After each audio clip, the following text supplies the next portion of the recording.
Well, welcome to another one in our series of Rock and Rock Stars, where we're revisiting some of the rock stars that we spoke to last year. And in fact, the very first person we spoke to in this series was Tamsin Wilson. Tamsin is the office manager, well, not office manager, she's also a property manager. She's actually the boss at Belle Property in Parramatta. Although, maybe I shouldn't call you that, but you certainly are on the management team. G'day, Tamsin. How are you doing? Good, thank you, Kevin. Welcome to a lovely Wednesday. Yeah, indeed. Yes, indeed. Well, of course, when we spoke to you last year, that was pre-COVID, and we didn't know that this thing was going to hit for us. How's it been, Tamsin, with you and your team? How have you adapted? Look, it's definitely something that no business really had, I think, the opportunity to prepare for. But I think our business was one of those ones that were lucky in terms that we had began to really look at our business as a whole and really look at how we communicated internally and how we used software and technology and how we could actually start to use that to make our business a little bit more agile anyway. So we'd gone down the whole Microsoft Teams, trying to make sure everything we ever needed was in the cloud and ready to be accessible, whether people were working in the office or working from home. And that was really just realising the different types of property managers that we're getting across weren't necessarily people that wanted to be in the office. So our business had started that process anyway around November last year, and really had kicked it off January as well, getting the whole team. So we were probably a little bit in front of being prepared for this. And being able to agile and adjust really quickly to the changes that were forced upon us. So where am I speaking to you now? Are you in the office or are you at home? I'm actually in the office. So I've continued to work from the office with a very minimal team. So from our team of around 16 people, we would always have about 5 of us here in the office and the rest of them working from home. Yeah, one of the things that I've found in talking to a number of not only property managers but also real estate agents is that COVID has brought on the need for us to change the way we communicate. I know we're still communicating with phones and Skype and Zoom and all that sort of thing, but there are now systems that will allow activities to be created and then automatically updated, and the next person in line to do something. Have these things... obviously, you've seen these things evolving for some time. These things definitely have evolved, and that like artificial intelligence or workflow processing that we like to see is definitely something that's out there.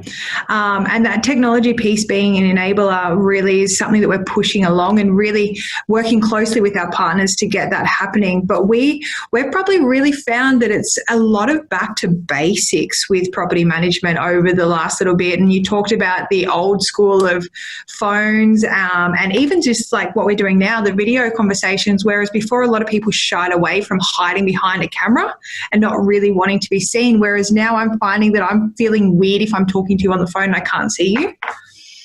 But there's the whole workflow and that adaptation for it is definitely something that I don't think real estate is quite ready for, and still I think we're a little bit behind the scene there, but we've got room to improve, that's for sure. You mentioned they're getting back to basics. Can you give me an example of that? Look, this has really forced my team that were working from home to really just get back onto the phones and communicate with each other. And I think when we talk about communicating with each other, it's not just with our clients, so our landlords and our tenants, but actually talking as a team.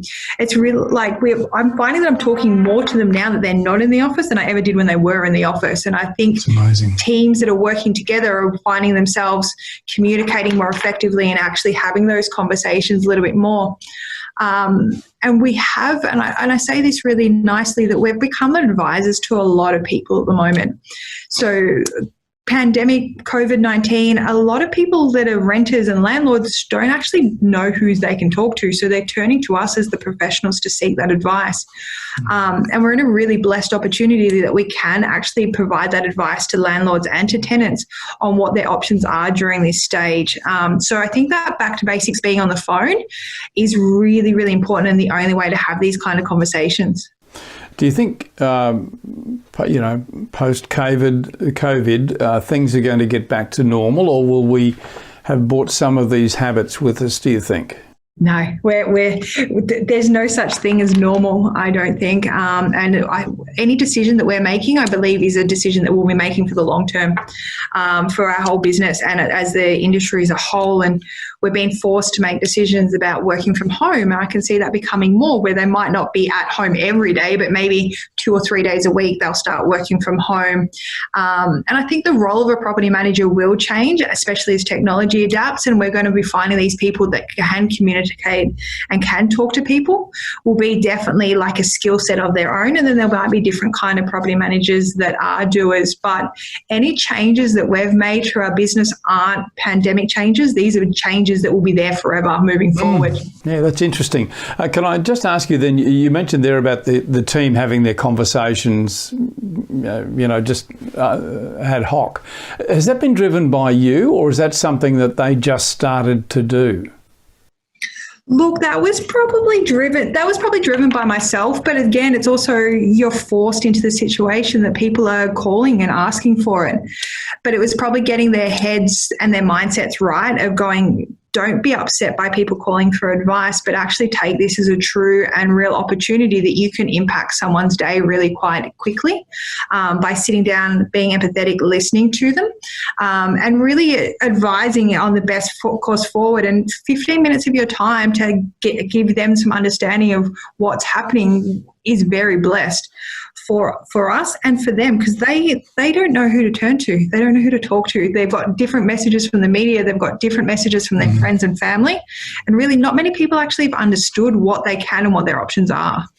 Yeah, indeed. You did mention about people coming to you to get advice. Let's talk about tenants firstly. What are the things that they're telling you that they're most concerned about, and how are you helping them through that? Look, the number one priority for anybody, and as an Australian, really, the number one is food and shelter. And we can offer that in terms of shelter, like they're renting a property. So it's really number one, that shelter, to food. We can't do that. Unfortunately, we're not the supermarket, but being able to make sure that they've got that comfort and understanding. So it's really working them through understanding, okay, how much, like what's the rent? What are we doing? What can you afford? And really trying to coordinate that with a landlord and a tenant, and just the risks associated with it, where they could end up in the next few months, and advising. And most people are really understanding and able to move forward and make plans based on the information being given to them.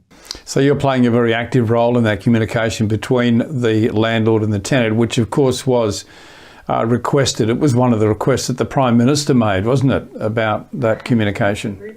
Yeah, and I think that's like, I know that was definitely the conversation that was had from the Prime Minister, but it was something we were already doing anyway. And I think that was like the important thing, to get on the front foot very early and just really listen to people. Without that understanding, you can't move forward. Yeah. So what are the concerns you're hearing from landlords? Most of the time, the concerns that landlords are having is, are their tenants safe? Like, are their tenants okay? What kind of situations are they in? Has been like actually the number one, and which is really sweet to see very early on, even for a landlord to call and say, hey, are my tenants okay? Have they lost their job? Are they in a position? What's going on? So a lot of landlords, were very early to jump on to double checking that, number one, their tenants were okay. And most of them have been very comfortable with being able to either look at rent reductions or deferrals of rent, or offering them some kind of maybe a week's free while they get back onto their feet, or whatever it is. So that's been really lovely. The next one is just making sure that rents are going to get paid if they're going to get paid. And it's just planning again for them. I think if anybody knows the situation, there's open communication, people can just start planning for it.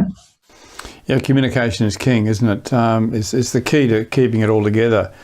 Just a final question. I know that the property management community is very, very close. You know, you guys talk a lot. What are you hearing from some of your peers, your colleagues, about some of the difficulties they're having? Are you able to help them with any of those? And the reason I ask that is because a number of people watching this are probably struggling with a few things, and I'm sure they'd appreciate your input. What are you hearing from some of your colleagues?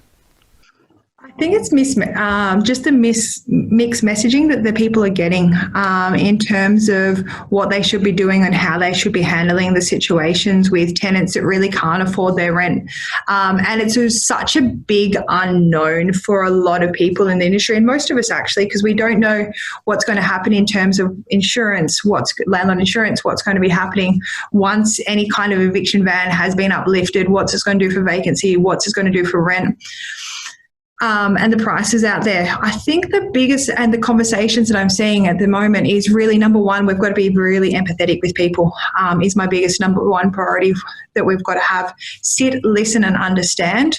We're not going to have all the answers, and don't take it personally if you don't have the answers for it. And it's really like it's a mindset thing that I think is going to be the big thing for us moving forward. So my advice to anybody out there is take the time, listen and talk to people, like call other people in the industry, see what they're doing, how they're adapting.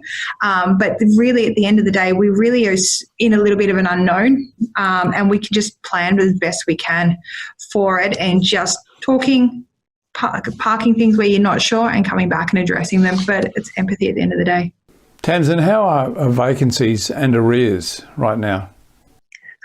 Vacancies are at a wonderful level for us, and we've seen them actually increase as months and months have gone past anyway. We're still seeing quite a high vacancy, especially in Parramatta. We're a very transitional kind of area, but we're still transacting. We're still seeing a lot of people out there transacting and looking at moving. And I did think the open homes and the changing of that did actually help a little bit more people and a little bit more confidence out there. And arrears have kind of stayed steadied. I think the government assistance, because that has started to kick in, has really helped those people a lot of the times, and that really has been able to cover a bit of their rent payments over the next couple of months. So we're in, again, a really lucky situation where most of the time most tenants have been able to pay the full amount of their rents once the government assistance has been able to kick in for it. So we've stayed steady, but we've still got a small, less than 2%, where they're just really in a situation where they can't pay their rent at all. And that will just continue to keep growing and growing over the next couple of months. And what about inspections? These are inspections on vacant properties. Are you doing those one-on-one? And also your routines, are you keeping up with those? Yeah, so we've got a combination of private inspections and open homes. We, in April, did over 700 private inspections to lease properties, and it was just a little bit more extra work. Normally you'd open it maybe 2 or 3 times and lease a property. Instead, we're averaging maybe around 15 privates to lease a property, which was a different kind of time frame. But that serviceability and that extra customer experience, I think for people having that one-on-one was a much better experience for people, like they do in sales, where that's more likely, is something that I think we'll continue to do and adapt to, because it's just a better experience for our tenants, and obviously then opportunity for the landlords to lease their properties. Inspections are still being conducted, not in person. These are being done via photos, and we've been able to use technology to enable us to agilely continue to do those inspections for our landlords and get photos sent through from tenants, give us them to write up their own little comments and send a report back to a landlord, which has been working extremely well for us because they're still seeing the exact same service level. Yeah, pretty important, isn't it, to keep up with those routines? And I guess that's something that the landlords really need as well. Are your tenants doing videos as well as photos? We're kind of stuck down the photo realm at the moment. The videos are an interesting one for us, but we went because we'd always done photos, so we've kind of stuck to that. And I don't know, it's a mixed reaction in terms of videos, but our landlords at the moment are really happy just sticking with the same kind of service that they were getting before with the photos, where they can look at it and address each item individually. Wonderful. Hey, Tamsin, thank you so much for your time. I know it's a busy time for you and the team, but I appreciate you talking to us. I know Rock End do too. They treasure you and your team very, very highly. And as I said, you were the first person we went to in this series last year, and we're delighted to be back with you again this time. Tamsin Wilson from Belle Property in Parramatta. Tamsin, thanks so much for your time. Thank you so much, Kevin. Really appreciate it.